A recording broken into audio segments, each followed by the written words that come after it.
All right, everyone, welcome into episode 51 of the Hooley Brothers podcast, the Julian Tavares edition. That's what I got right now.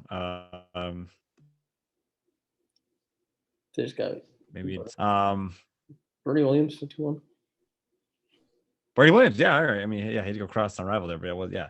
But yeah, all right. So welcome to another edition. We obviously missed our weekend show, had a lot going on. Reason being, I was at the BC football game, had a blast there, which we'll get to in a sec. But yeah, so unfortunately, we couldn't go on and make our picks. We made them offline here. I think Mike did slightly better than I did this week, and we're both kind of hovering around the same mark for the year. The two ones were clearly missing out was Ichiro and Randy Johnson. Oh, correct. Yeah. Oh my God, I was so like Boston focused. I think I just could not. Yeah, could not shake that. So yeah, huge misses there on the number game. But yeah, so we had I'd say not too exciting Saturday of college football. Again, I was really at one and couldn't really focus on the other ones, but didn't seem like too many like compelling games happened. Looked like some were pretty close. A huge upset, which we'll talk about. But yeah, I guess we'll start with the game. I was at BC, just to kind of be a little selfish there, talk from experience. A fantastic game, an absolute thriller over at Alumni there. And 41-34, the final went overtime. Again, BC rolling with their backup, Dennis Grossell. Pat Garwo was an animal in the backfield.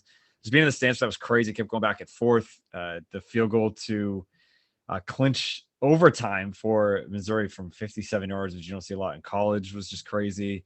Obviously, we get the touchdown in OT, and then the game-winning pick by Brandon Sebastian in the end zone, and that's what kind of pandemonium happened. Again, I think we pulled the trigger a little fast and stormed the field, but who am I to stop a good time? So just an absolute awesome day to be there. Had to recover, take a little nap at some point that night. Been up since 9, but thrilling game over there at Alumni. I don't know if you caught any of it, Mike. Turned it on to see the Garbo touchdown. They go up by 3, and I was like, "Oh, college, 30 seconds." So like, no way. Yeah. Overtime. I went back to the show I was watching, and I was like, "Oh, this is OT." But then I already saw it. By the time I was able to like flip back on, it was already over. So. Yeah. No, it was insane. Like you said, it was one of those things. Like again, classic. Just negative thoughts for a BC fan, as I've seen over the years, and I just like once they got to even remote range, I'm like, he can't hit this. Like I got from they get to the 40-yard line, and just yeah, I could not believe it went through. Once that happened, I think I looked at everyone in this crowd. I'm like, that's it, it's over. Like they had to win there because they had a decent sized lead for a while. Obviously, they. Like you said, they were only up 3 after the Garbo touchdown. So yeah, not an ideal setting there. But hey, they made it happen in overtime. Big touchdown drive to start it, and then obviously the huge pick by Sebastian. So they start out 4-0, win versus an SEC school. Granted, we're not talking Alabama, Florida, anything like that, nothing crazy. But for especially the last decade or so, I'd say probably one of the bigger wins they've had since USC. Since that upset there, just because again, even if they're not the top, it's still an SEC school. They're not quite, they're not at the complete bottom, I don't think. But just impressive to get that win at home to kind of start the half there, especially with your backup quarterback. But yeah, pretty good start to the year for my Eagles here. Well, seeing Maroon right there. What did you say? Seeing Maroon in a good way, I guess. Those are usually bad. Seeing gold, I think. I'll be seeing Maroon once things go poorly here. And that's a good transition into maybe the biggest storyline of last Saturday is the Eagles' next opponent. They're going to be going down to Death Valley to face the 25th ranked Clemson Tigers. That's right, you're here at 25th. I know they started the year closer to 2. They've slowly been going down after a couple of close losses. Now their second loss of the season. Obviously losing to Georgia on opening weekend there, but a loss to NC State. And again, this is the worst we've seen Clemson, at least, pre the bad man, who was quarterback there for a while. So yeah, it's been a long time since Clemson's been that far down in the rankings, and just insane. Again, I really the only action I caught was being at the PC game, but yeah, obviously weren't able to come away with the win, and now already have 2 losses on the year. Yeah, they just can't score the football. I mean, even like the week before, they won I think it was 14-8. This one was 14-14 going into overtime. The reason why it was 27-1 was that it was 2 overtimes. So, because what was the Georgia Tech game? 14-8? Yeah, I just said that. Yeah. So, oh my God. My bad. There's always one. We're good for one of those to show. Mm-hmm. but yeah, like you said, yeah, the offense not going as long as no one was stupid and picked DJ to win the Heisman before the year or anything. As long as no one did anything stupid like that, no one should feel too bad.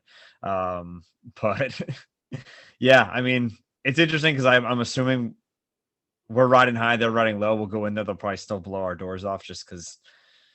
Just like kind of the opposite you expect. Again, they played a DJ led team last year and were able to hold the lead most of the game with Trevor Lawrence out, obviously. And I don't know. We'll see what happens. I'll be tuning in one way or another to make sure that hopefully we can at least keep that one close. And maybe if we win, we can sneak into the rankings there. But yeah, just wild to see Clemson down that low, that they're a BC upset away from falling out of the rankings.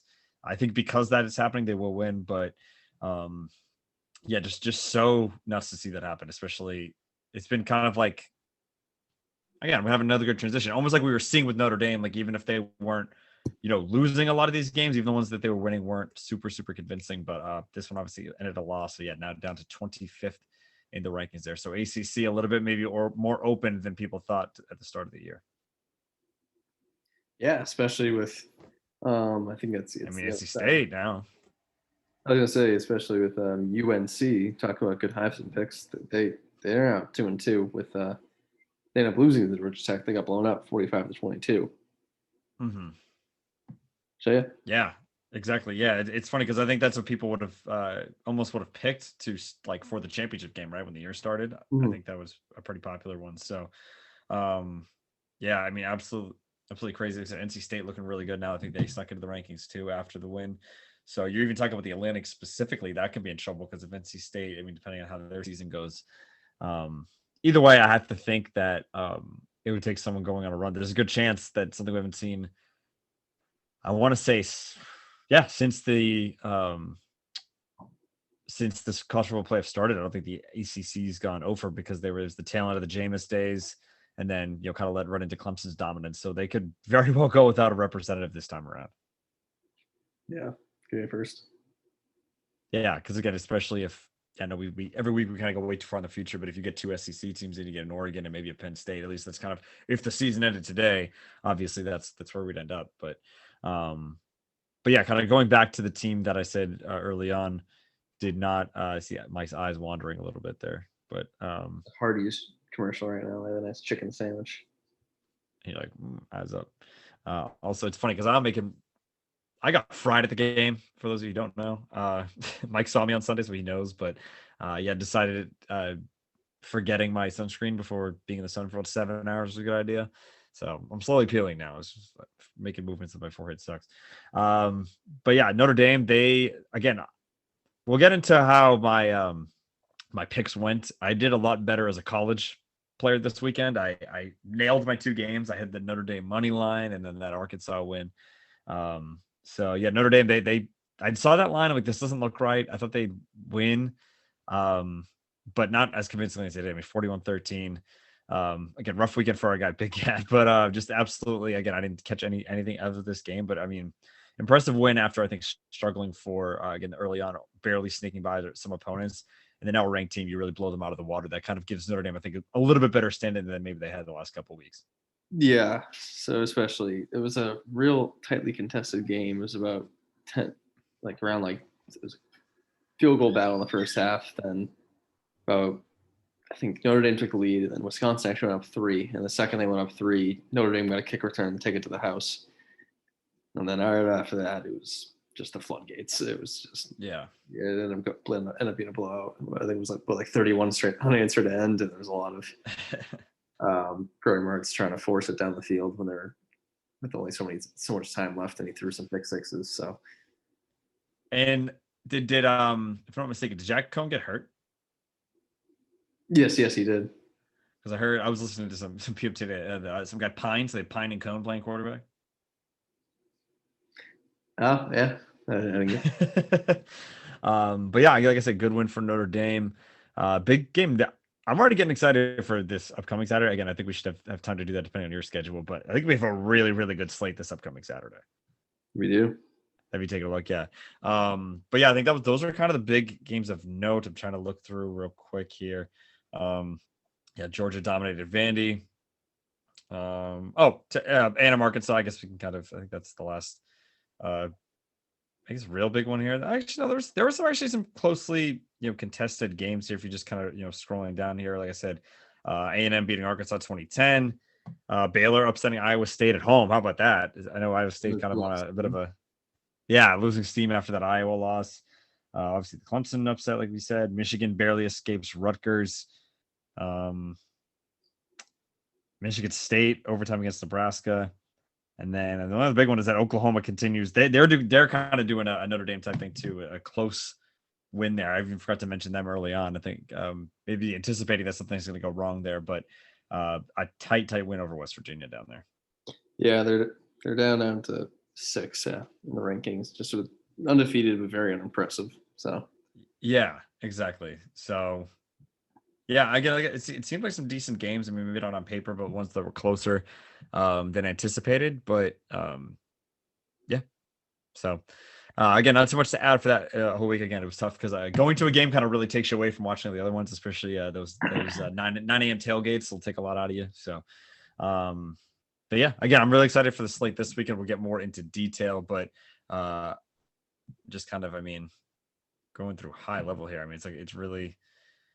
Oh my God, I am losing everything.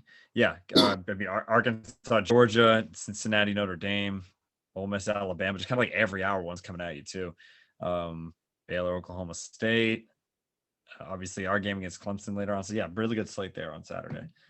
So again, we'll do a bit of a preview there when we get to Saturday afternoon. But yeah, Mike, do you think anything else to add, or is it time to hop to the pros here? Let's flip. Let's flip. Okay. So again, since we didn't have the midweek show, or no, we had the midweek show. Sorry, we didn't have the weekend show. It was, in fact, not Mills Mafia time. My Panthers were able to come away with the victory in that one, also covering. So just, yeah, I mean, I had that one kind of on in the background, was watching something else, but it's like Carolina just played a fine game, and Houston really didn't have anything with Davis Mills there. So, yeah, Panthers 3-0. Look out. But really, I think it was just more of Panthers are like, let's just go in, get the job done, and get out of here. And it's pretty straightforward from there. Yeah, story of that game is probably McCaffrey going down. Yeah, McCaffrey, exactly. I realized that once I stopped talking, I'm like, oh yeah, and also McCaffrey got injured. So, Chuba Hubbard time. Chuba, yeah. So I didn't even see that. What's the extent did they say of the injury? Is it like at least a couple weeks? I think he's not likely to at least play this week. Right. Kind of like day to day, week to week. So yeah, obviously a huge blow for the Panthers, especially starting out the year the way they have been, first place at the as Jake Marsh called it, the 6th way through the season now. Obviously with Tampa falling on Sunday, which we'll get to later on. So yeah, right now in very early on in the season, starting 3-0, we'll see how the McCaffrey injury, plus not facing complete cupcakes. Though they beat New Orleans, that was decent win there. But yeah, see where things go from the Panthers. But now we hop on to Sunday's slates. Probably the most dominant, or at least one of the most dominant performances of the day, was switching from Mills Mafia to Bills Mafia, and an absolute blowout, taking it to the Washington football team. Huge win there. Josh Allen's back, hitting Manny Sanders a couple times in the end zone too. Just overall, really impressive day from the Bills. Yeah, outside of that, it was really just one little stretch of the game where they couldn't really tackle Antonio Gibson, and then they couldn't field a kick. It was like a pooch kick to the 15 with the football team got the ball at the 15. Then Heineke he's really good at having electric pylon dives. So they're one of 14 points in like a 1 minute span. And what was the final score like? I think was it 43-14? Yeah, 43-21. I want to say. I think they got a backdoor touchdown, but still. Oh, they did. Okay. So okay, take out that little stretch and a backdoor touchdown. It's just Bills domination. Yeah, exactly. Yeah, the Bills just looked like they are recovering up. That'll happen sometimes too. Isn't it so weird what can happen week one? I mean, we talked about, like I mentioned this Sunday too. Jaguars started last year 1-0. Then they lost 15 straight after that. Kind of like an opposite thing with the Bills. Just a weird week where, I mean, the Steelers do not look good now, even though they took it to the Bills pretty well in week one. Now the Bills look, kind of like they're back in their groove here. Yeah, and also, what's up with this Washington defense? I'm not just saying it because you're being a fantasy owner in some of my leagues, but I don't know if it's just like the the linebackers in the secondary, because I mean, there's that vaunted front four, but it just seems like nothing's really working on that defense right now. Yeah, that was just a really bad showing there. Yeah, I mean, again, you're still in a winnable division there if you're Washington, but yeah, things are not good, especially with Fitzpatrick going out and Heineke. I think he had a good wild card game last year too, but I think some people were quick to be like, oh, I can remember like Fucker Mass too, just being like, oh, you could have had this Heineke kid. I'm like, well, he played like one good game. Let's not Yeah. freak out about releasing him. No film on him. What did you say? No film on him. Yeah, I don't know. So I mean, I guess you can't really say too much there. Again, it is so early on, but yeah, just an absolute dominant performance by the Bills. Speaking of opposite of dominant performances, that's what we saw out of the Chicago offense on Sunday as well in Cleveland. We both picked the Bears to cover that one. I think we thought Justin Fields would have a let's just say marginally better day than he ended up having. Really just the Bears offense as a whole. It seems like they ran kind of an Andy Dalton offense with Justin Fields. They had it gets like I think it's the storyline gets mixed up because of like the way the NFL does stats, but team passing yards was 1, if I'm not mistaken, right? And I think it was 43 passing yards for Fields, if I have those numbers right, just because of all this. It was 9 sacks total. So yeah, just Bears had nothing, absolutely nothing on Sunday. All right, verbal meme, the replacements when Keanu Reeves just has the grass stuck in his face mask. That was with Justin Fields. Just all day. Yeah, exactly. I mean, yeah, 9 sacks that's a lot. It's all blurred into one big beating. Exactly. I mean, that's the thing too. And like the Browns, I mean, like Bears defense. I mean, the Browns about 26. It's not like they completely dominate. Oh yeah, Fields 6 of 20, 68 yards. Yuck. Just I gotta look at all these stats now. I'm like, I know Garrett had an insane game, but I just want to like see the breakdown here. Oh, it's from Jason Peters and the Lord's Year 2021 playing left tackle guard. Is the DPOY. So I know you see people's like kids at that age getting into the NFL now. Geez. 4.5 sacks for Myles Garrett. What an absolute animal. 2 for Clowney as well. A couple of those across the board. Just absolutely dominant performance. Like you said, Peters, I mean, again, maybe arguably a Hall of Fame lineman, but it's just, dude, hang him up, man. It's just got nothing left. You see, that's going to be a Clowney game because next year, like, oh, he'll probably have maybe 4 the rest of the year. And he'll be like, hey, it like 6 or 7 sacks last year. Yeah, exactly. Yeah, exactly. He'll get another 1 year, $8 million deal. Exactly. But yeah, I mean, not much to say about that one. Just an absolute, like you said, putrid, one big beating given from the Browns to the Bears. So Browns are covering nicely after their week 1 loss to Kansas City, but I think the story is much more about the Bears really struggling to find any sort of offensive identity with either quarterback. And now I'm seeing any three of them could be playing quarterback this week. Who's the third? Nick Foles. Yeah. I forgot they had him. Until I thought I heard someone mention him the other day, and I was like, wait, they don't still have him, do they? And then I saw actually this week, and it was, it's like Andy Dalton, Justin Fields, or Nick Foles could all start this week. Probably not the first to make this joke, but know who probably could use Nick Foles? The Colts. The Colts. Sure. Why don't we hop around? We'll go to them first. So they are 0-3, and I will argue that there is talent there on paper that they are not the best 0-3 team out there. We'll get to them right after this. But yeah, again, another game that I feel like red zone. I think at one point they're not showing them. You're like, well, they showed this couple plays. I'm like, yeah, I guess you're right. But a field goal driven game, if I'm not mistaken, 25-16 was the final there. Tennessee just able to do a little bit more, win against the division rival there. And there was some 2-point conversions and stuff there. Is that what happened? I was like almost. Oh, I think I thought this on set. We had this conversation. You're right. I forgot. Yeah. So my bad on that one. But yeah, like I said, Tennessee just did a little bit more. It seems like they are on the fast track to win. Like, again, if I had to put money on one team to win the division right now, I'd probably lose, but I'd put it on Tennessee. I think they're just like the most like shoe-in team to win it now. Still the Packers, though, actually, now that I think about it. Even though I thought they were dead after week 1. I don't think anyone in there can really compete with them either. Those are probably the 2 most likely teams. I mean, the way they've looked, even if they are 1-2, I think Minnesota has a way better chance than like Indy, Houston, or than Jack. Indy. Well, definitely the bottom two. I'm just like wondering if Indy can have some sort of revival and like have a itty bitty baby run on some stretch of games where they're not. I mean, they did. I mean, again, they don't look good at all. Again, especially with Wentz with the 2 sprained ankles, but I mean, they did kind of get porked out of the gate here with that schedule going. Rams, or what was it? Seahawks. Was it Seahawks, Rams, Titans? Yeah.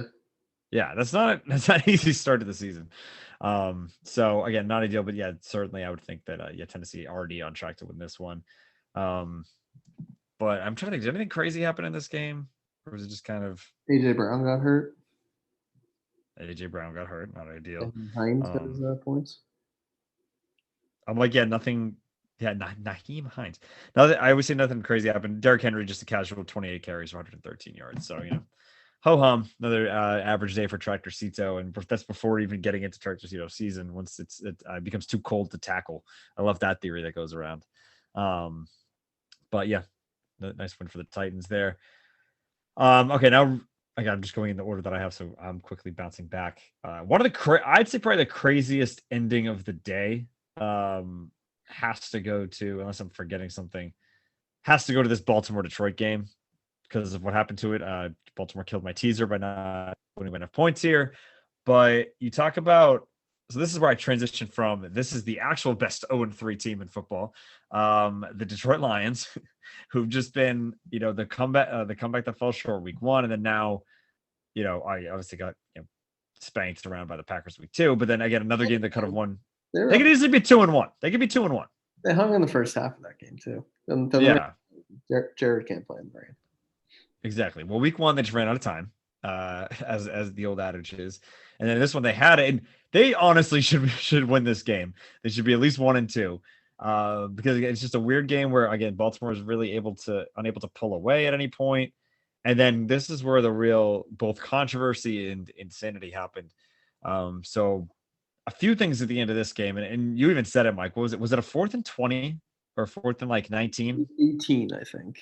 4th and 18. So again, Lions are winning this game by 1 point, or 17-16. And obviously they convert that somehow. You turned to me and you said the game's over. But then the real controversy comes when Baltimore's trying to run one extra play before attempting a field goal. And the play clock, again, granted, assuming that the one on the scoreboard is, or on the TV scoreboard is lined up with the one in the stadium, I think a 2 or 3 seconds happened before Lamar snapped that ball after the clock hit 0 there. Even like Gumbel being like, he was like 3, 2, and then he realized like, oh, they're gonna let this play go regardless. He didn't even say 1. Yeah, and that obviously gets missed. I don't know if you know if a lot of people in the field recognized it at the time, but I think everyone watching at home realized it. Pray for anyone with that Detroit money line. But then Justin Tucker, who misses a field goal, which is not common at all ever, this one early on, and then of course comes up, puts it all on the table, 66 yards, NFL record for the win at the buzzer. Just an insane game that just drove a stake into the hearts of Lions fans there. Especially because like they had to settle for some field goals. Like that's the reason why it was 16. Is that like drop passes, like some like red zone. Mm-hmm.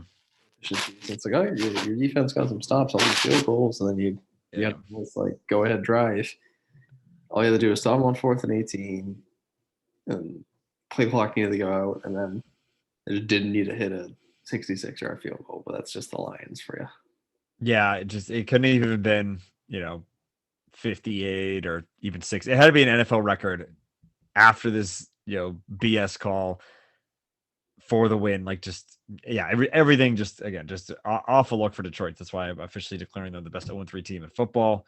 But yeah, just a lucky one if you're a Ravens fan, and just absolute heartbreak if you're a Lions fan there. But yeah, I'd say best game, at least of the witching hour, best game of the day, I think.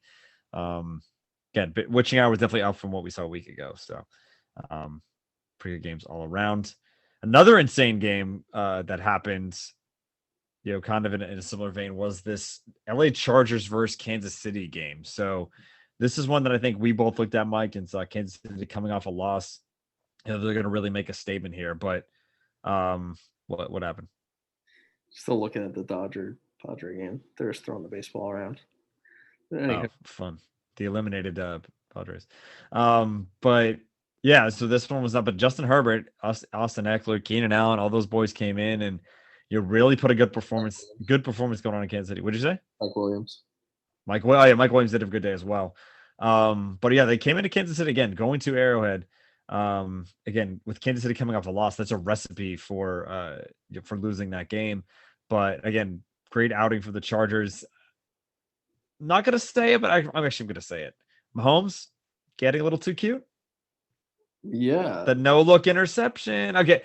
I actually want to say that, but it kind of was the receiver got like what, 2 hands on it. I know it was kind of behind him. It wasn't the best throw ever, but like, dude, you gotta at least like Well, also not could have enough been pump like, in there. oh crap, he's throwing it to me. Just flailing hands up. That's true too. But yeah, I don't know. So again, hands were on it, but still, yeah, it's a bad look. Again, you nail it with the no look pass, it looks good, but if you miss it, you kind of look like a bit of a jackass. But so that was early on, and then I think there was even he threw 2, I think, right? I think I saw one later. Yeah. Really on. And then he threw one. Because I remember it was like, oh, they held the Chargers to a field goal. So it was 24-24. Like I went outside. You were outside. Yeah, exactly. You went outside for a second. And I saw the Chargers at the ball, like the Chiefs 40. I was like, what happened? He's like, Mahomes threw a pick. I'm like, really? Yeah. And then I think some also not controversy, but some interesting play calling at the end of this game with Brandon Staley going for the touchdown versus kind of milking the clock out. And before on 4th and 3, they get a false start and it's 4th and 8, and they still go for it in 4th and 8. And they had the PI to move the chains. Yeah, exactly. So I mean, it was aggressive play calling, which I think you have to do against the Chiefs. Again, the field goal thing might have been a bit different if you could like literally end the game there, but hey, I certainly respect it. And they're able to hold on, get the win there. The Chiefs were never able to get close enough. So yeah, just a great statement win for the Chargers there. And again, overreacting too soon after 3 weeks. Kansas City Chiefs sole possession of last place of the AFC West. So just like we all expected, I'm certain these will all hold the rest of the way, and the Chiefs will come in last place. So no, they'll probably lose maybe 2 games the rest of the year. Thanks for coming out. Yeah. Thanks for coming out, Chiefs. Yeah. But yeah, they'll probably go on a tear now. But again, huge statement win for the Chargers. Mike, can you take the computer to the bathroom again? Just flush the toilet so we don't even have to talk about the Patriots game. Yeah. I think that might just suffice for that. So absolutely awful performance. I mean, Miami sucked. The Jets, you expected to win that one. This one was by far their worst game of the year. Just couldn't get anything going on either side of the ball. All 3 facets. Yeah, you're right. I mean, Jameis had to like fade away, getting pulled down and 1 touchdown, which is nuts. What did you say? Blocked punts. Johnny Smith dropped every pass. Yeah, Smith did not look good. I mean, for a rookie quarterback that had 0 touchdowns, 3 picks, and a very, very low completion percentage, Jones could have looked worse. Seemed like he was hitting the guys. He always had pressure in his face, and he was for the most part, getting rid of it. There were some the last pick was really bad, but the first 2 were sort of bad receiving core or bad offensive line play. So I wouldn't get too discouraged with him based off this game, or I think it's more the team itself. Yeah, I mean the line obviously is not great, as we've talked about. It's crazy he threw it 51 times. That's something I would not have expected. Kendrick Bourne had a decent game. We're also talking about Patriots game leading rusher Mac Jones in this game, 6 carries for 28 yards. So also a terrible game for McDaniels too. I know we lost James White early on, but people are ready to run him out of town. We were driving at a certain point in the game, and it was first and goal from the 10, and it was 2 straight handoffs to Brandon Bolden. It was I think we just ran or even 3. It was 3 straight bunch plays with Brandon Bolden, and then we just settled for a field goal. And it was, He does. He did have a total of 3 carries for -1 yards in the game. So yeah. So thanks, Brandon Bolden. You're still on this team for some reason. I can't be, I mean, at that point, like I know we're not trying to overwork Harris and he lost White, but like I don't know, maybe like a passport. Stevenson didn't get any. Did Stevenson get? Didn't I saw him out there, but he didn't get any targets at all or any I was gonna touches? say was he active because with I thought I saw him out there. well Taylor was active. I still thought I saw him out there, but We were just saying 5 running backs, but yeah, I mean, yeah, it sucks losing White, but I mean, I think it must be because they're playing catch up and it wasn't going well anyway. But Harris only had 6 carries, for 14 yards. So you started in one league, that must have sucked. But because who even had? So was it just Bourne had the 1 touchdown? Yeah, just again, just putrid all around. And here's what I'm gonna say about Mac Jones. I feel like all year, I've just been. This has been my reaction to Mac Jones. Just I have not gotten high on him. I've not gotten low on him. It's just I think when he was like, yeah, he's been there. Like again, every game he's played, I think there's been some people that have been praising him a lot, some people that have been critiquing him a lot. I'm just like, I don't think he's looked that good, but he also just hasn't looked that bad. So it's just like I don't have like any take on Mac Jones right now, which is obviously boring, but I'm like, I feel like he hasn't done anything. He just, hasn't sucked, but he hasn't done anything impressive. So we'll obviously still see only 3 games into his career. But yeah, it's absolutely terrible performance. At least we got to see our guy Jameis get a win. I guess if we got to see a ridiculous play happen, which is always your money's worth. So it's the only silver lining there. So Saints also improved to 2-1 now on the year. But yeah, we've got to see better out of New England. But Mike, I think you and I both know there's a very good and real chance that this season starts 1-3 for the Patriots. Yeah, I mean, it was the same thing last year when we had like the lurking Chiefs Week 4 game. I'm like, well, it's gonna be tough to make the playoffs if you don't win there. They play the Raiders Week 3 last year. I was like, well, because they did go 2-1, right? Yeah, I was like, it's gonna be tough to win. Yeah, because and that's right when Cam got COVID too. Yep. So yeah, not a great start. I mean, you have to think the playoffs are almost a pipe dream at this point, just because you're going to start the year 1-3. Again, I know you have a somewhat favorable schedule, but I mean, I think Dallas is going to be maybe better than people thought. So I think it's going to be a rough year. I mean, I thought there's no way they wouldn't improve from last year. Moving from a guy who couldn't throw the ball in Cam Newton to Mac Jones and kind of signing a lot of free agents, but it just seems like they have no rhythm at all. Even the Jets game, like I said, they settled for a lot of field. Nick Folk had what? I'm trying to do math real quick. 6 field goals. We had 1 touchdown that game, right? 25 points, 6 field goals, and a touchdown. Yeah.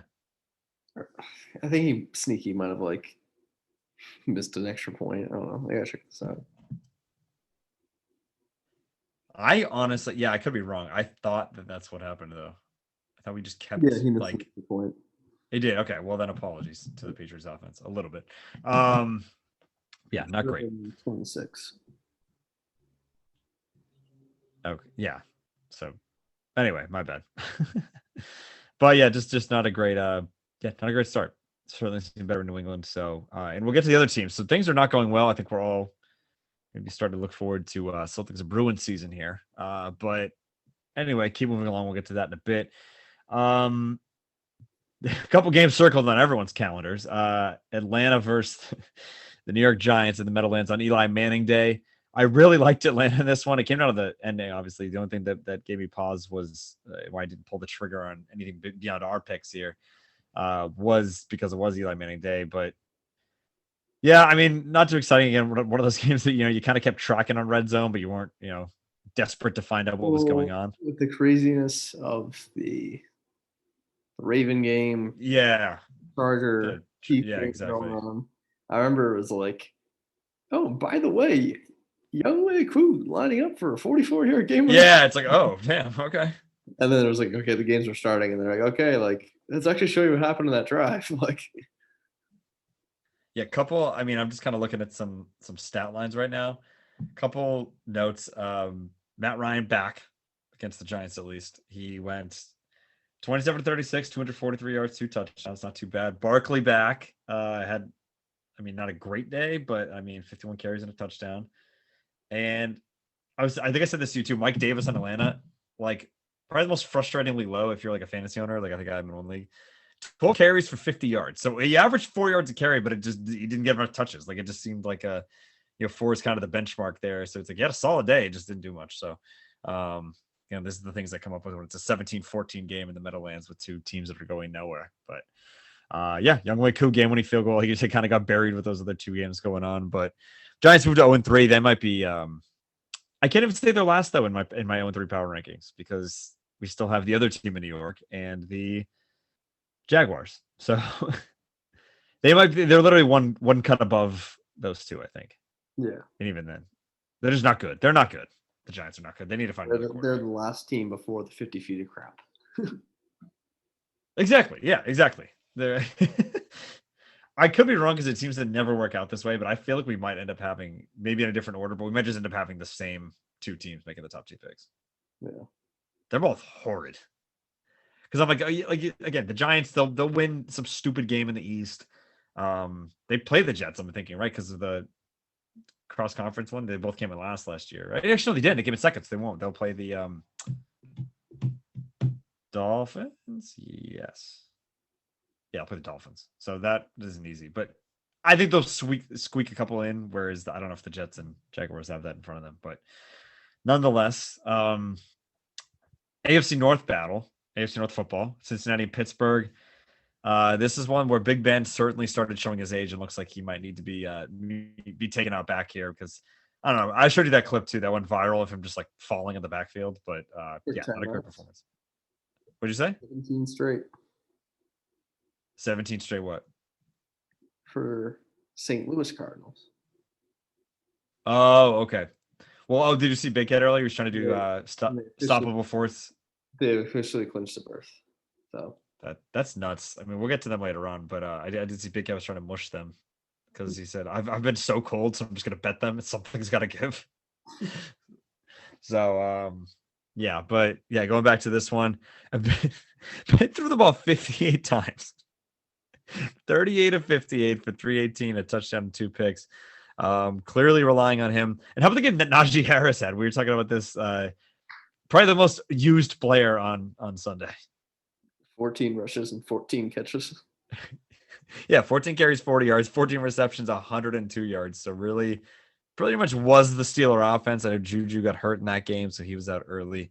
Claypool had 9 for 96. But yeah, you got to give it to the Bengals, man. I mean, this aren't two great teams here, but I mean, the Burrow Chase thing's working. I know we both kind of gave them crap, and I hope that I'm wrong about it and that O-line can hold up, and that it was going to be smarter to go with the sure thing left tackle there with Penei Sewell. But hey, getting Burrow with his old college teammates, his old college teammate. And I mean, Burrow only passed it 18 times, 14 of 18.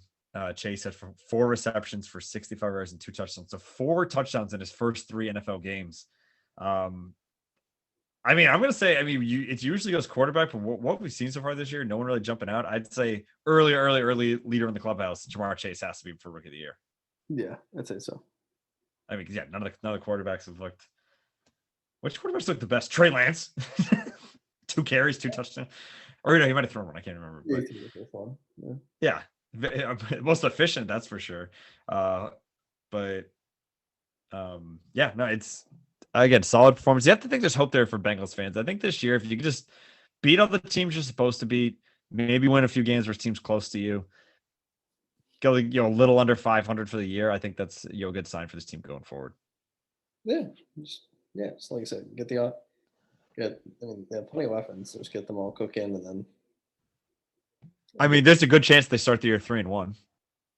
Yeah, with the Thursday night. Yeah, against the middling Jaguars there. Then they'll get spanked by the Packers, Lions. I mean, yeah, it's like a mix because then you get the Jets at some point.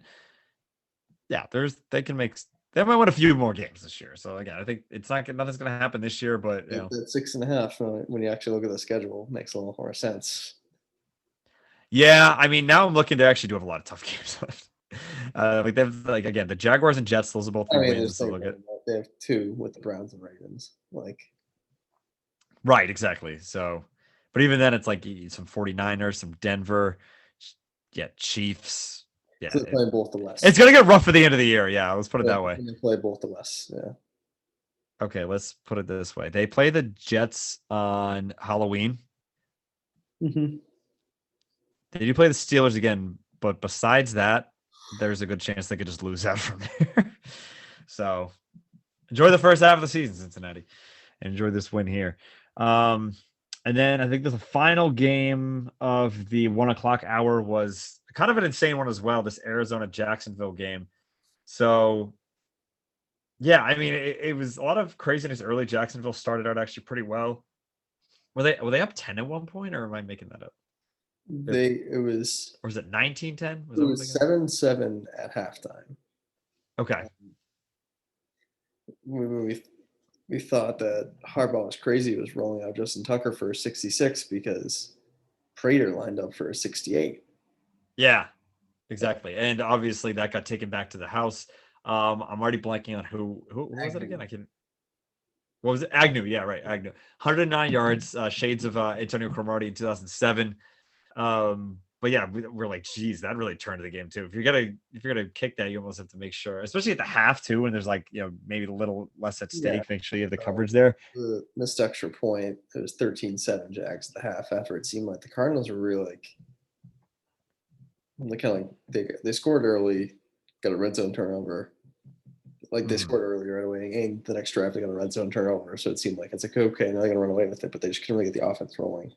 And then the closest they got was 66-yard line. I mean, for the 66-yard field goal. Right. And then it was really just a huge answer because the Cardinals got it to within 3. They gave up another touchdown, failed 2 extra points. It was 19-13. Then all of a sudden, right after that, it's like it was 19-10 with 3 minutes left in the third quarter. March downfield, get it within 2, and then of course Urban.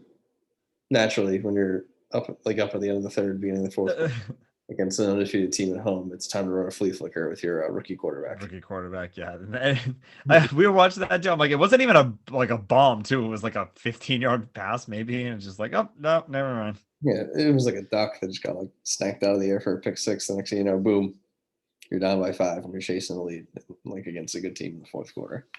Can I just say too, and this is, I'm going to kind of steer a bit here, but just, and again, not to crap on the Cardinals, because I mean they've also played, and you'll see it in games that they play other teams too. It's this should be evidence enough of why the whole could Alabama beat the Jaguars or something, arguments. Trevor Lawrence was a dominant quarterback. Look how much he's been struggling through 3 weeks. So it's just quick side note there, just how ridiculous that whole argument is. But then even just sticking with it, going back to college, the team he left is now struggling without him. Right. So it's shows you how important he was to that team. And then now he goes to this level and struggles. So it's a completely different animal. But yeah, Cardinals scored 21 unanswered, win that one 31-19. I did want to go back to that field goal quick, Mike. I think you were there was one guy who looked like he wanted nothing to do with it. I don't know if it was the holder, I think. That's the one thing. It's like a punt return. Of course, the punter's out there. But on a kick, it's the kicker and the punter. And the kicker, yeah, exactly. No, look at it. It was number 14, right? And he didn't seem athletic. It seemed like he stopped running. And then once he was starting to trail him, he just kind of fell into a block and fell over. Yeah, and what was he saying? That one guy went all out though. I just remember just seeing a body dive through the pile there, just went all out to try to tackle him. Mm-hmm. But yeah, it was kind of a crazy play. But again, at the end of the day, better team wins out. Arizona now also 3-0, and I'm blanking now. Does that mean the Niners lost, obviously. So it's them and the Rams tied atop the NFC West with obviously 3 games in. Yeah, great game for the calendar on that one. The 405s are going to be better than the 425s next week because it's just the NFC West. Yeah, Cardinals, Rams, Niners, Seahawks, and Niners. I figured it was Cardinals Rams game. And that pretty much did it for the first slate of games. We got into the 4:00/4:25 window. Miami versus Vegas. This is one that, another team that won but didn't cover. So I think we have to start, Mike, with one of the dumbest play calls we've ever seen, which was a screen pass to Jalen Waddle in the end zone for safety. Really just had no chance of ever succeeding and was just like risky to start with. And that gave us a score because Miami started that game strong, right? We saw the pick six, that Derek Carr threw, and then they were Falcons obviously ran able like to, a 30-yard touchdown. So yeah. So we saw a nice 14-2 start to this game. Then Vegas came back with a bit of a fury there. So, yeah, again, just kind of crazy game there. But at the end of the day, like I said, Vegas able to pull it out late with the Daniel Carson field goal. But I mean, hey, Brissett kept them in it again after coming off a terrible week versus Buffalo, which again they've just been on an absolute rampage. Now I need to look up. I need to do some quick math there. So what's their cumulative score? Does that make it 78-21? If my math serves me correct. quite possibly. Yeah, 78-21 with the last 2 weeks. The Bills have been crazy. But anyway, yeah, Brissett kept him in it. Again, that strong start really helped to get the pick six too. So yeah, kind of a back and forth game, but yeah, ultimately Back and forth. It was 14-0. And then what was it? 25-17. yeah, I guess that's true. Back. It was literally back and then forth and then back again. Or Yeah. no, I guess just back and forth. But And yeah, the key moment was probably the missed extra point. mhm. The Raiders scored a touchdown, could have gone up 9, missed the extra point, kept the Dolphins in the game. Right. Then the second time I called it in the day was it was a 4th and 8, probably on their own 30. They probably would have gone 4 and out, but then they were able to convert, and then I feel like that gave them momentum because the Raiders Mhm. seemed on their heels, especially with that PI leading into the end zone. And then, of course, the Dolphins had to take it all the way to 4th down, throwing away 2 plays by running the Wildcat on 1st and 2nd down. Yeah. Yeah. And then, of course, Brissett was able to get in for the touchdown, get the 2 to force overtime. But Right. he didn't And have a then how he didn't have yeah. another drive after that. After the Raiders had to settle for a field goal. And then how about what is it? We also had a rare, especially in the 10-minute period, rare 3 scores that happened in overtime, 3 different field goals. So you don't see that quite often there. But yeah, like I said, it just ended up being the Raiders with got the ball twice there, able to knock in 2 field goals and win that one. Carr, again, he seemed like he bounced back from that bad interception, 386 yards and 2 touchdowns, and also that pick. You said too, you might have even mentioned too, Mike Peyton Barber, like you said, filling in for Josh Jacobs, had a great game. So Raiders keep on plugging along as well. So that's a couple 3-0 teams in the NFC West, and maybe not the ones we would have thought with them and the Broncos, who I guess we can kind of talk about them now. Again, I don't think too much to add to this one besides, one team sucks and the other one doesn't. So that's kind of how this one really worked out. 26-0. So it's second straight shutout by the Jets. 51 or not. We didn't shut them out. I'm so stupid. It was 51-6. I'm sorry. The last 2 weeks combined. So not a great start for the Jets. Just another bad outing there. Teddy had himself a nice steady game there. And yeah, what else can you say besides the Jets are headed nowhere fast? I just think they looked better this week getting shut out.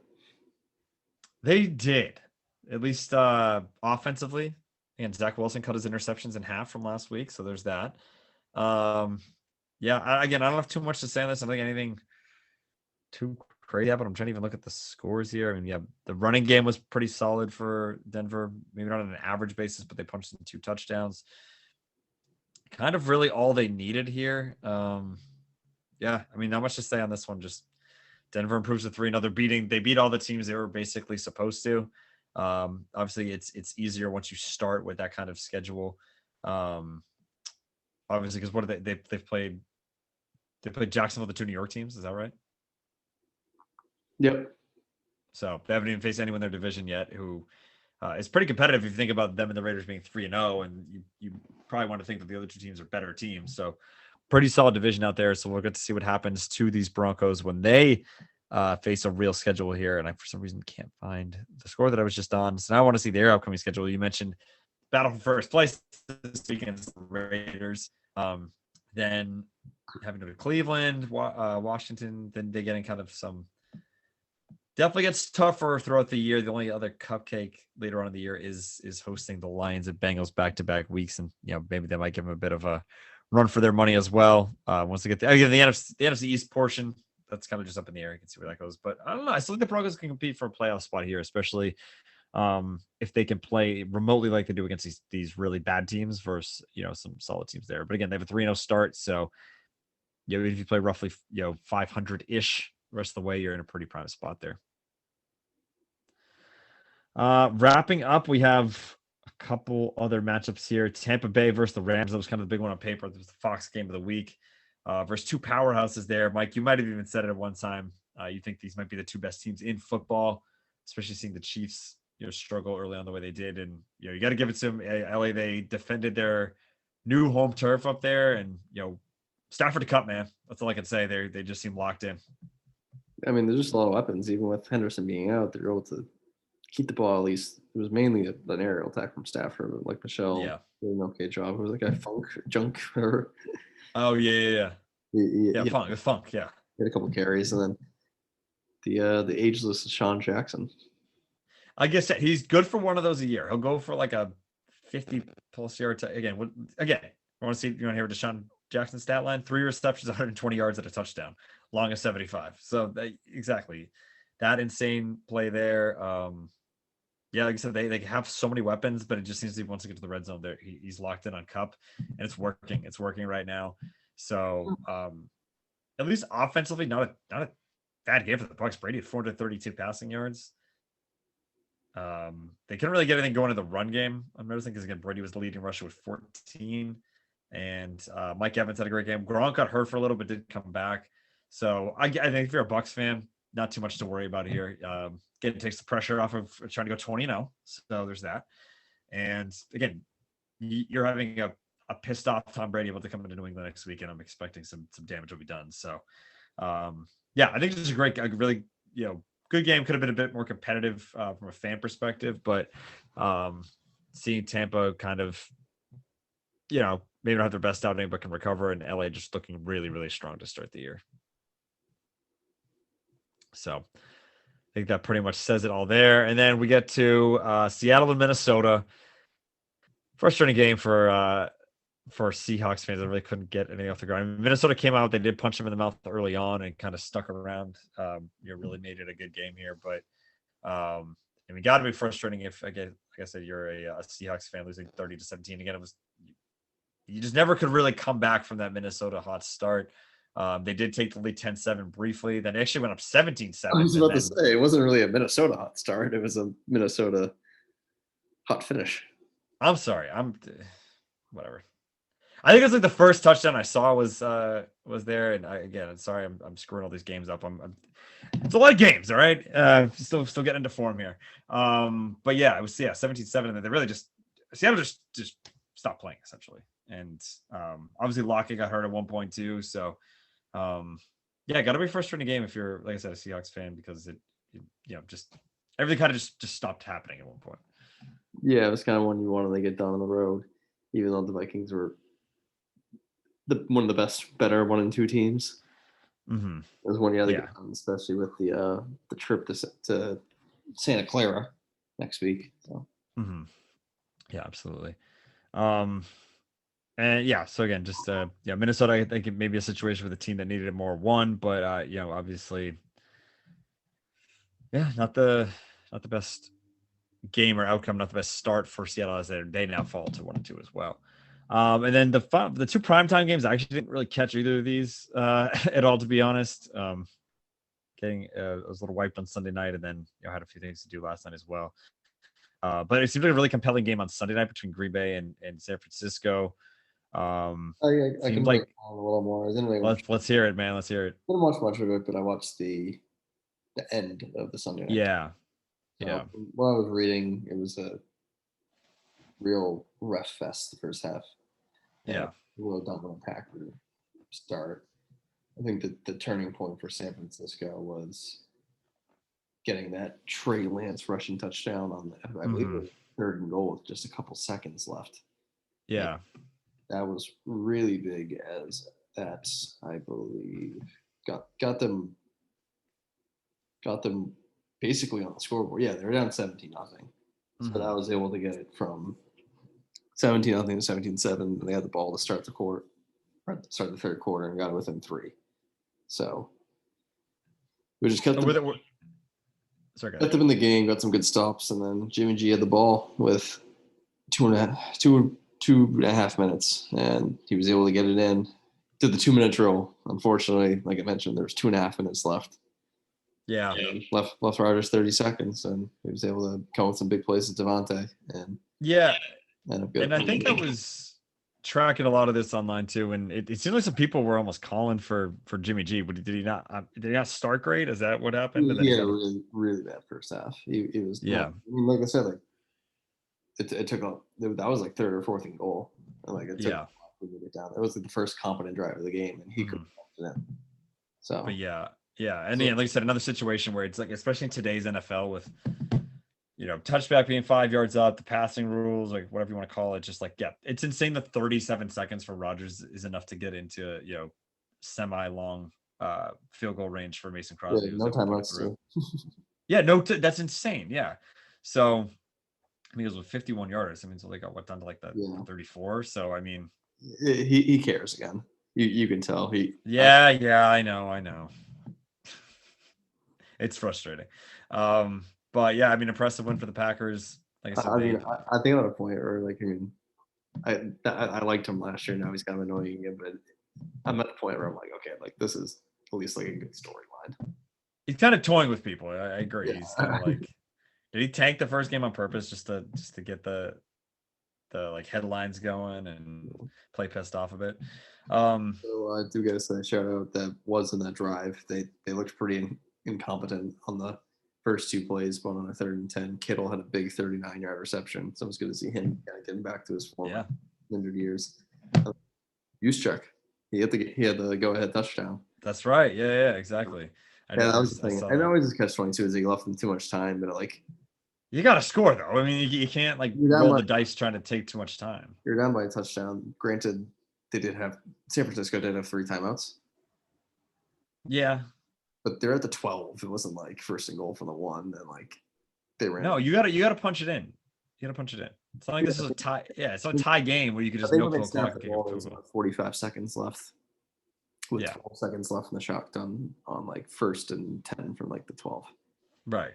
So it's like you can't fault them there. You got to score. Yeah, especially like after that Kittle touchdown, they had a lot. After that big Kittle play, they had momentum.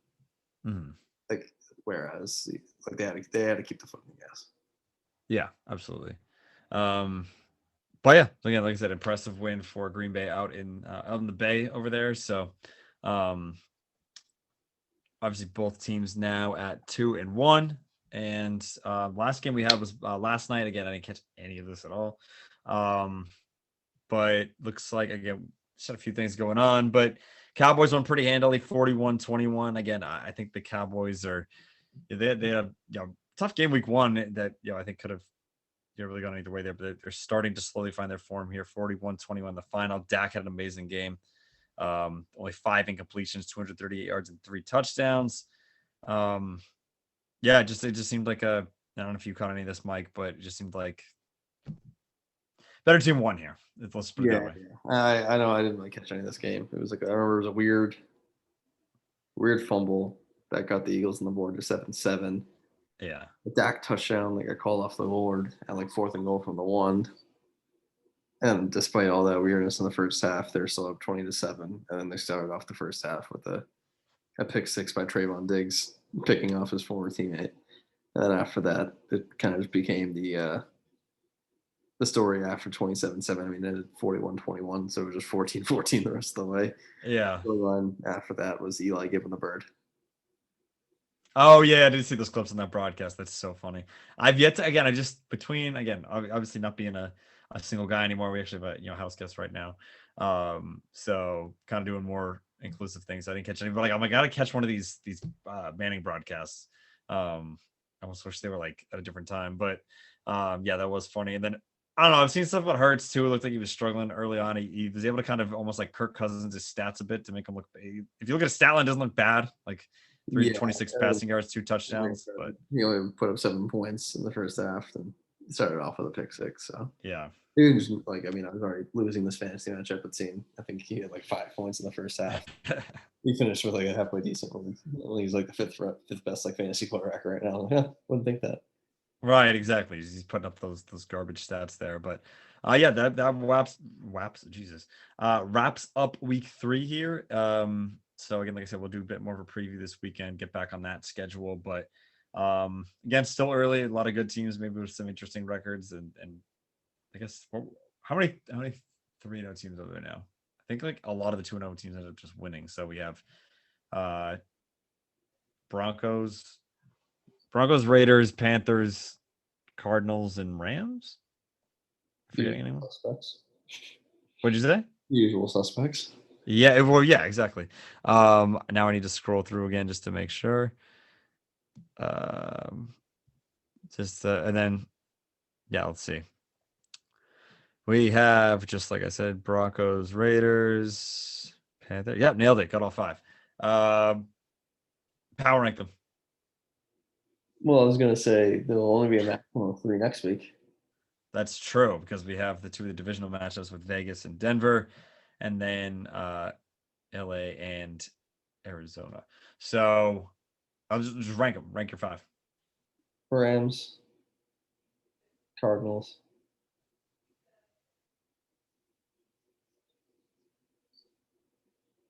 Panthers, Raiders, Broncos. I'm definitely gonna bump the Raiders up to 3. I agree with your top 2.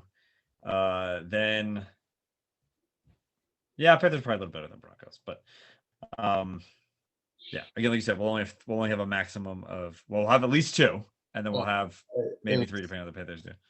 Now, after seeing like how bad the Steelers look, I'm not too impressed with their week 2 win now. And then now, just the way they kind Yeah, that's true. They tried pretty hard to lose that game to Miami. Yeah, I think it's clearly the NFC West teams that are the top 2 there, though. But yeah, another exciting week of football. Like I said, we had fun watching that together, Mike. We got some pizza for that one. It's a good time. Crushed some adult beverages that I usually I don't always get into on a Sunday, so it was fun to just kick back and relax there. Oh, What'd you say? A little chill afternoon. Oh yeah, absolutely. Well, the girls went apple picking. It worked out well for everyone. Sorry if I'm a little distracted. I might be locked into a ALCS preview. The Rays Astros there. Yeah. So just good game going on. Yeah, it was 2-1 going in the bottom of the 8th. Altuve had a solo shot to tie it up, and then it's getting close. We're a couple days away, so know what time it is. What time is it? Randy Rosarena just hit home runs every game now, so he had to go in the 9th. But this Rantober. This I just made it up. Targos guy just walked in the tying run, so now it's bottom of the 9th. Jason Castro at the plate with the bases loaded, and 2-2 count. I'm going to bring this up on my phone here on MLB Network. Yeah, kind of crazy. So, yeah, I mean, I think that's a good transition. I think we need to start, though, with the it's tough because we didn't have the show today. But yeah, I think it's funny because of the timing of the show. I mean, I guess we were kind of, riding pretty high during the last show because it was a week ago. We were, working on the Mets there, and it's been an absolute dumpster fire ever since. Yankees coming into town with the sweep. I know there was some controversy on Sunday night, but either way, you got to win. I think a bare minimum of one of those games. Like, I mean, ideally you win 2 out of 3 or sweep, but it came Sunday night. Like, you know what? You win tonight, stay in the lead here. Whatever, everything's fine. So not only do you not win that, you get swept, but you lose a game to the Orioles tonight in a playoff race. They give you winning 2-0, and you blow out this game. So it's yeah. I'm looking for my panic button because I'm ready to. It's firmly pressed now. I am in panic mode. That's the thing. I mean, these Blue Jays are struggling pretty bad. I think we're just gonna get there just to get it. Like, whoever we play, I think we're gonna do good enough to get there. Yeah, I agree. I think my official prediction is like they're gonna lose the wild card game. Yeah, it's gonna be. Watch out for the Mariners. I'm telling you. No one's giving them any credit. They're a half game back to the Blue Jays, and everyone's like, "Oh, the 3-team race in the wild card." And they're weird because they have I think a Monday to Wednesday when we all have Thursday to Friday, so we're in that weird half game situation. So they are playing the A's now, which is they're not like a crap team or anything, but Yeah, I guess they could sneak in. Braves fan for the next night just to just get them away from us. You're A's fan, yeah. No, I almost want to say, I'm like, you know what? Yeah, screw us. We almost don't even deserve it at this point. I'm obviously going to root for us, but I like the Seattle team. They're fun. But yeah, it's not good, man. I thought we finally figured it out. We were on that little streak with the yellow jerseys there. Well, Obviously, I think we gave up too early on them.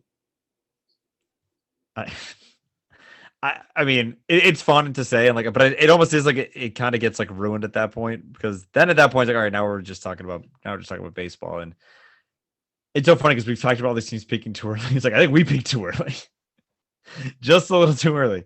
Well, I mean, that's the thing. Well, I think just because we struggled with the Reds on Saturday, you throw out the yellows, and if you go 0-2, you throw the nice clean whites on Sunday Night Baseball. Well, Mike, they wore all three, and they lost all three, so they ran out of options there. Well, that was my complaint, and then he just walked in another freaking run. Oh, is that what I looked away? I just saw Bregman celebrating. Yeah. Jeez. But yeah, heartbreaking loss on Saturday with young Carlo hitting a grand slam. He seemed like he murdered us this weekend. He had 3 home runs. He had a home run, 10 RBIs. He had another home run and 3 RBIs tonight. I think I saw a stat. He's like only the second Yankee of a 4 home run stretch where in those 4 games he had 13 RBIs. The last one was Don Mattingly. Oh. Jeez. But yeah, Rays look like did they already clinch They clinched number 1? No, I meant the number, yeah. They're after this loss. I think they have to lose out, and the Astros have to win out. Have to win out. Yeah, I was looking at, they looked 5 games apart. Yeah. And well, slightly, yeah. Pinder just hit a home run, so you guys are up 1-0. But yeah, I mean, it's awful. I mean, again, the only thing good about it, if you're a neutral fan, like I said, there are theoretically 4 teams that are trying to vie for 2 spots. Again, the Yankees seem like they're doing a pretty good job solidifying their position, at least one of these 2 spots here. But Seattle now into a tie. So if they win tonight, they'll leapfrog the Jays. I'm just trying to imagine. Okay, let's say the Mariners, just hypothetically, Mariners let's hear it. Finish off the sweep, so they get to 90 and 70, win the next 2 games. They'd be 89 and 70. Because then, that makes them they'd have 3 for the weekend. 89 and 70. Let's say the Blue Jays win the next 2 games. Yes. 89 and 70. Yeah. We win the next 2 games, or heck, even go 1-1. We're either 89 and 70 or 90 and 7, or 89 and 70. We're either 89 and 70 or 90 and 69. And because of the Blue Jays win the next 2 games, that means the Yankees were going to be 90 and 69. Whoa. Kind of want that to happen now. So either it's going to be just rain chaos. Either it's going to be Yankees, Red Sox tie for the 2 and the 2 behind them, or the Yankees 1 and 3 teams tied. I prefer the first alternative. At least have 1 game up going into the National Series. The crazy thing is that, no one's facing. I mean, because you'll have the Rays who already have everything sewn up unless they again lose the next get swept by the Astros, and then even then it's okay. So the Yankees host the Rays, Blue Jays host the Orioles, Sox in DC, and then the Mariners. So every other team besides us is home, as the Mariners host the Angels. Yeah, I mean, I don't know. It's really a lot is going to come down to this Yankees Jays series, like you said. Oakland's sneaking out completely out of it. No, but they're 3 games out, so it's a little harder once you get to the final week. But a lot of things can happen these next few days. If they can, if Oakland can win the next 2, they're tied with Seattle with 87 wins. If the Yankees just want to keep on winning baseball games, that's true. Because then it comes down to us and the A's. Passes and get swept by the Orioles, and then yeah, no, honestly, the Yankees are the 1, but then there's a 4-way race for the second one. So there's definitely this Seattle game, this game in Seattle tonight with Dan Levy just showing up in a leather jacket on TV. Wait, Dan Levy did? Right? Are you watching LA Network? Right there. No, I changed it off to switch to the ew, David. No, I thought you were watching ESPN, and I'm like, do you mean Steve Levy? Oh, I know he actually means Dan Levy. No, I switched to look at the standings on my phone, Sure. but But yeah, it could be nuts, and I because I'm in the computer room. I didn't get the TV. I didn't get any so I mean, set up here. all you have to do is not give up a grand slam. I'm not sure why Darwinson's in the mound. I know Taylor is a little banged up right now when we don't have Yeah. Whitlock, so we're a little short out there. But I don't know No why. Whitlock sucks. Huh?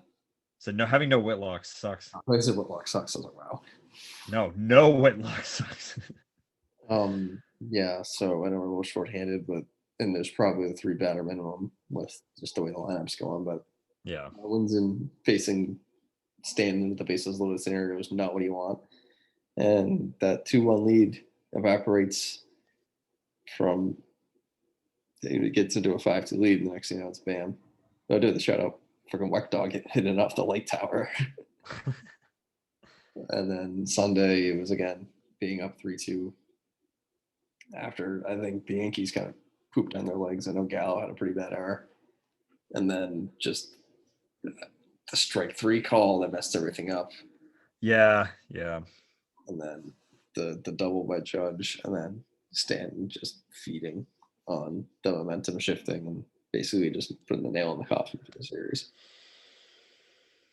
So it's tough. Now we've lost 6 straight games, 4 straight and 6 straight to the Yankees. It's and if we kind did, of why I think if we didn't come back in that whatever it's called, that like random, like in the last game we won, we got no hit for 7 innings. What do you say if we didn't do that? What? If it, the better way to put it, I said, is the last game we beat the Yankees, we were no hit for 7 innings. Yeah, because what did the season series end up being?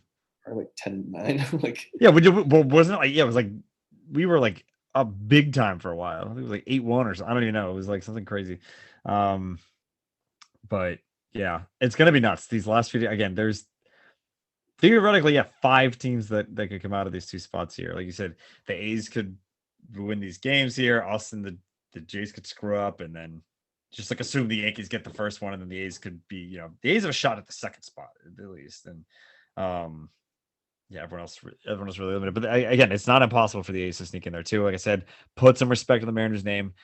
Everyone these past few days have been like, oh, this 3-team race. Yeah, Yankees, Jays, Sox. I'm like, the Mariners are right there. So that's my declaration for this podcast. Give the Mariners more respect. And then I think the only other thing here, Mike, is I also want to point out too, how about enough people are talking about this. The Yankees would be winning the NL Central or the AL Central right now. Yeah, they're kind of just coasting. White Sox really took the foot off the gas there.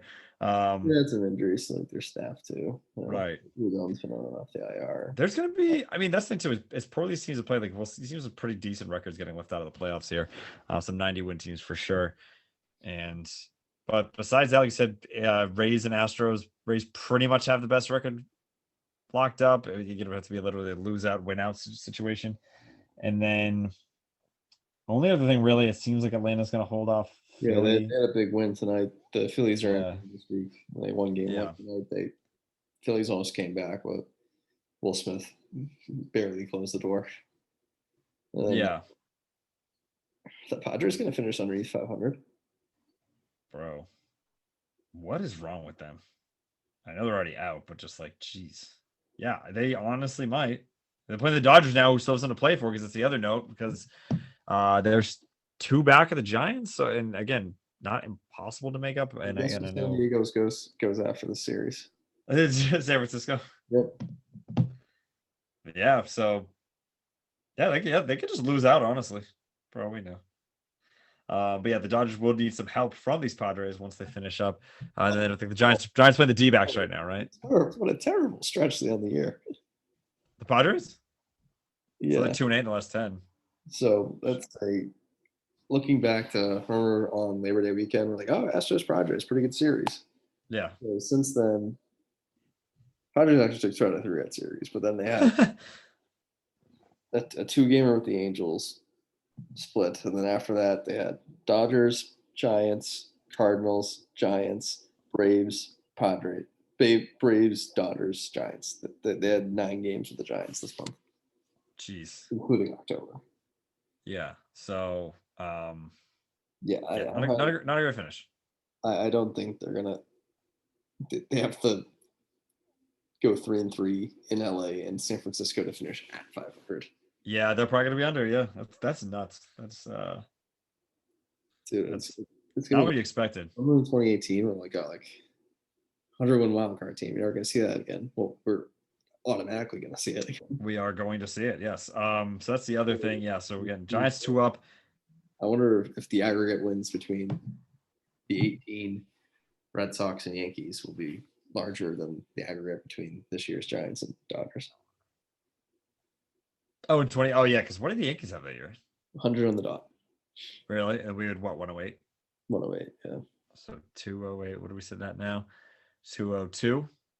I would imagine, honestly, right? Yeah.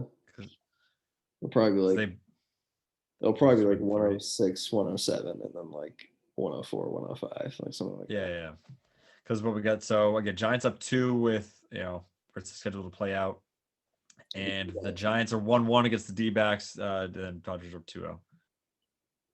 So, yeah, the Dodgers definitely need help. It'd be kind of cool if it comes down to the wire there. If we can get kind of a make up some ground. I think they clinched the division. Who's that? The Brewers, yeah, they did. Because the Brewers are actually going to the Dodgers for the end of the year. Yeah. The Brewers, you probably thought they would have clinched ages ago. But again, the Cardinals, like you mentioned before, their 17th straight win today. So, again, they are definitely the hottest team going into October. And talk about peaking at the right time. It's what the Cardinals are doing. But yeah, again, compelling last few days here for MLB, mostly on the AL side. Get all 5 teams are almost finalized. If you assume the Phillies not going to have a crazy comeback, all 5 teams will be finalized, just kind of getting the seeding down. All 3 division winners wrapped up in the AL, just trying to figure out those last 2 wild card spots. Well, the one thing that is in the Phillies' favor is that next 2 against Atlanta. They lost tonight, but they still have 2 more against Atlanta, so they can. So if they finish up your 1.5. Yeah, you can leave Atlanta within a game and a half, and then. Why is it still half? I'm taking they play Thursday. No, wait, how's that gonna work? I think they just only have 161 games in their schedule right now. They're gonna lose by a half game. That's not possible. Is it not possible? They would make, if it's a half game, they would make the Braves play. Oh, so it's the Braves that don't? Yeah. Yeah.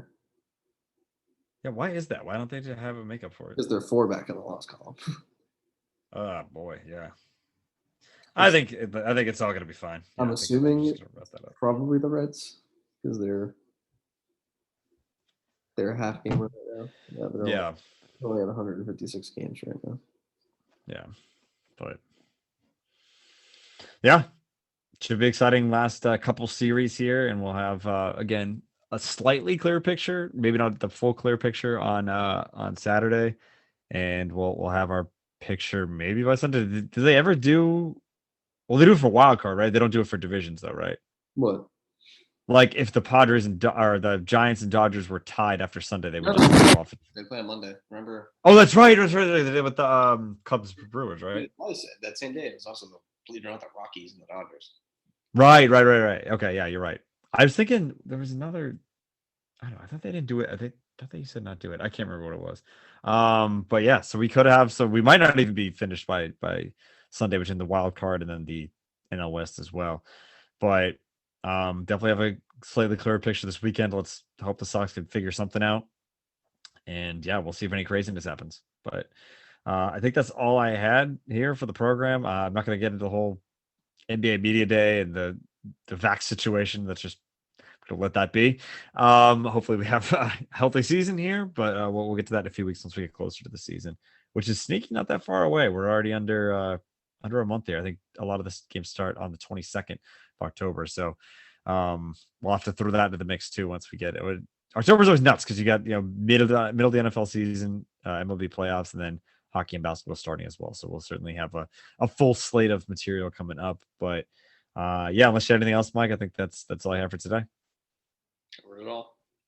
All right. Well, thanks everyone for tuning in again. We'll be back this weekend with some picks for the weekend, both college football and NFL. And like I said, narrowing down and looking at what's happening in this MLB postseason race. So I hope everyone has a great rest of your week, and we'll see you this weekend.